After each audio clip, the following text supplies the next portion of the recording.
So they didn't start their clock with the east penthouse. They started 5.4 seconds to give them the right timing. They phonied up their measurement no matter how you look at it. There's various people claiming something happened at that point.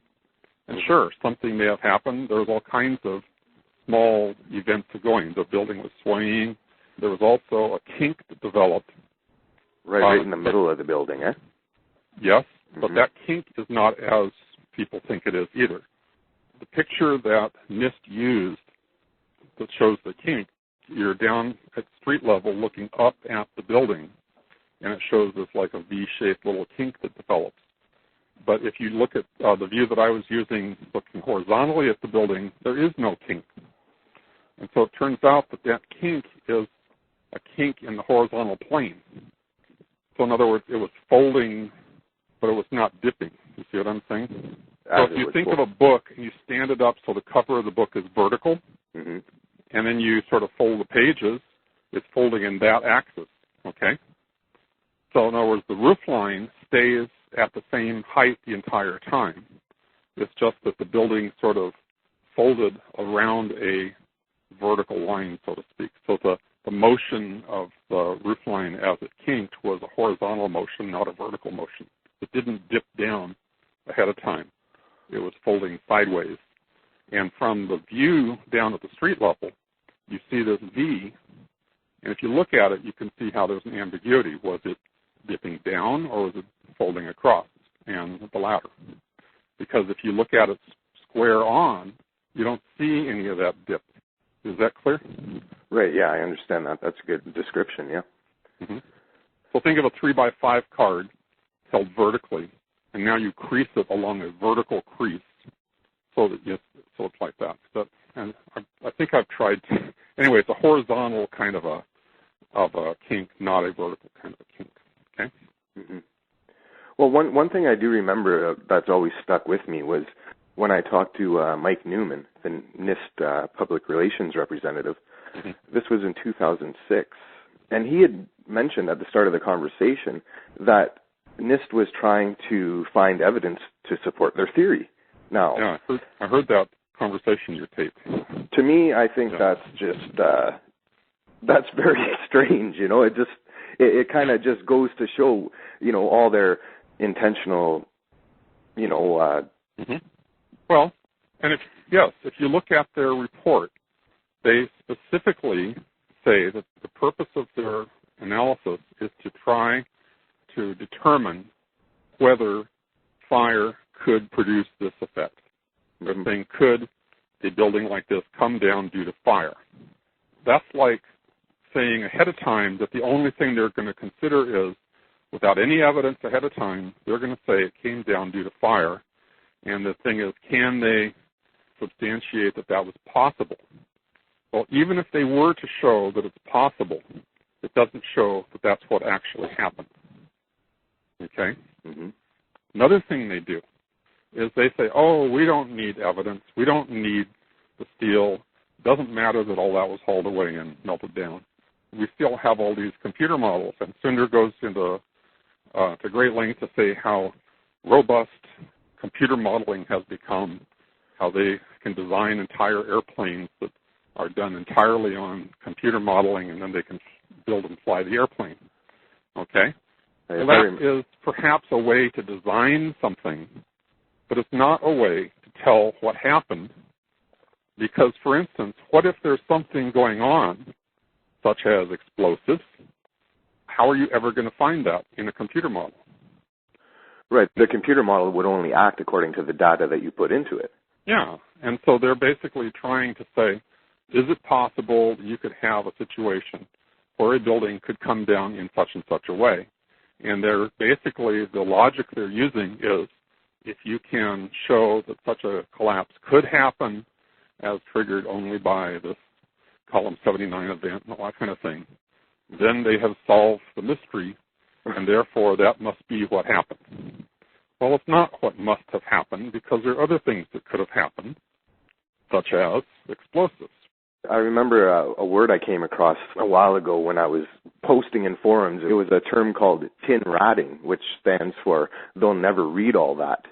And right. I think that could be applied to the NIST investigation, where they have just mountains and mountains of data. Mm-hmm. And I remember Jim Hoffman saying in an interview one time where he had mentioned something about how NIST talked about anything and everything leading up to the initiation of collapse, but never accounted for the total global collapse of the buildings, which they were supposed to be doing in the first place. Right. Well, they basically interpreted their mandate to be to see what caused them to collapse, and they're interpreting that narrowly. Like if you could get a triggering event, then they've satisfied their mandate. Now, that basically applies to the towers, the Twin Towers. The Building 7 analysis, they actually do talk about free fall, or they talked about how it wasn't free fall at first, and then they switched around on that.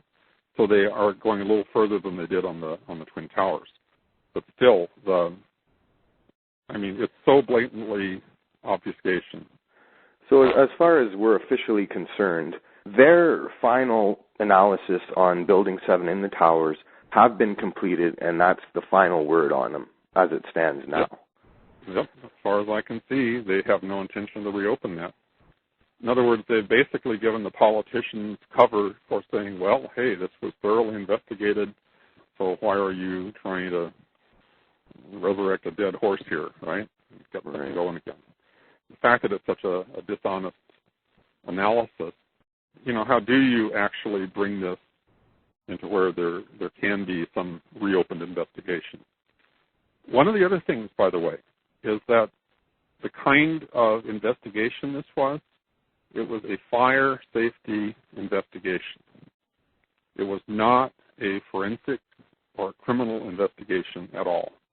So they kept saying, well, it was not our role to point fingers. It wasn't our role to determine guilt and innocence and stuff like that. Oh, so they were trying to figure out how to be better equipped for this not to happen again. Yeah, so in other words, they're giving the appearance that they're thoroughly investigating it, but they are so constraining what they're doing that it's guaranteed to be a non-investigation. Mm-hmm. So this whole big pile of paper they generated is not a forensic investigation. It's basically an essay on fire and how fire might bring down steel buildings based on this computer modeling. And so it's just...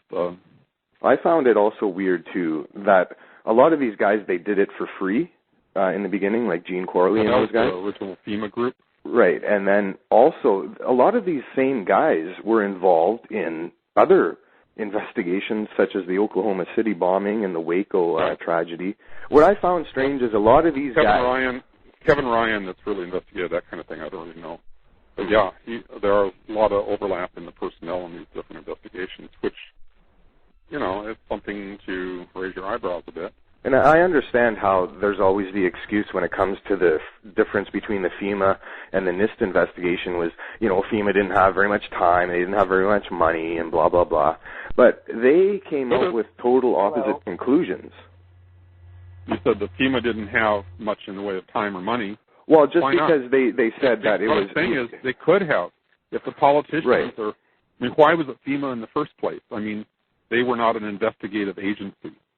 But whoever was investigating it, they sure investigated the heck out of Monica Lewinsky. Could have done something equally probing here, but they didn't, But it's just like at the end of the FEMA and the NIST conclusion, like one concludes that the columns, they separated from the core, and the other investigation says that the columns held the trusses held the core and pulled the core down with it. Yeah. So they've got totally opposite ends of the spectrum conclusions.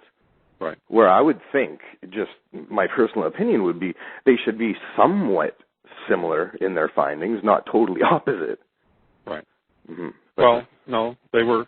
Well, anyway, yeah, the NIST investigation had a scenario that they were trying to push, and they needed to have the floor joists hold to the outer perimeter columns. The Twin Towers we're jumping to now. And in order for them to sag and pull those in was their scenario. So they had two different scenarios. Yeah. And one of the excuses that's given for the FEMA investigation is the lack of money. And as you said, like, that should be, an obvious question. Why didn't they have the time? Why didn't they have the money? Why didn't they have the personnel that were actually investigators?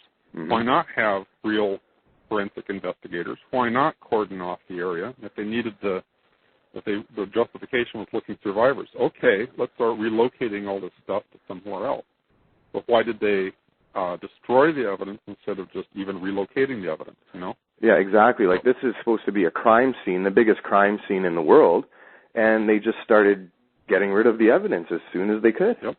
They did cordon it off, actually. They basically made it so nobody could supposedly get into the ground zero area. But what they were doing was to enable them to haul the stuff away, and they hauled it off and cut it apart and shipped it off to have it melted down. So, and very few pieces got salvaged out of all that, and the pieces were picked by NIST. I can't say his name reliably, but there's a structural engineer from Berkeley, Astana or something like that.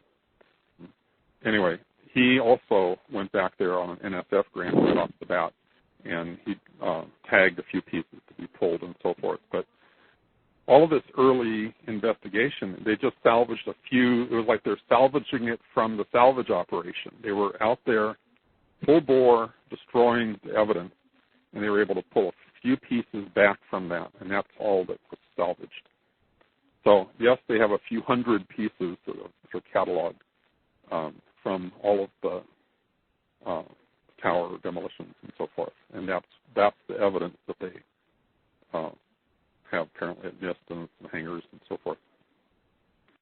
Yeah, and I find a lot of the people that go around, a lot of the professionals, the experts that go around on the Discovery Channel, the History Channel documentaries, that go and tout the official story on television for the world to see. They have a very different they have very different answers, and when I talk to them, like I've talked to many of the different people, such as Gene Corley to Charlie Thornton, Ron Hamburger, even Silverstein's investigator Najib Abood, and a lot of them, they don't have any comment on especially World Trade Center 7. Craig Baylor, he had no comment on World Trade Center 7.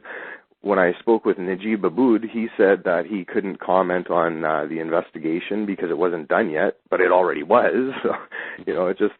And another thing I find anomalous is that if you go back in time to before 9/11, all you hear is how great these towers were. They were these masterpieces of human building, or whatever you want to say, and they were presented as like the strongest, best, most amazing buildings in the world. A lot of those, that information has been somehow, it's disappeared in a way. A lot of the older information. Well, they need an excuse for why they could come down, and so now they just badmouth the building.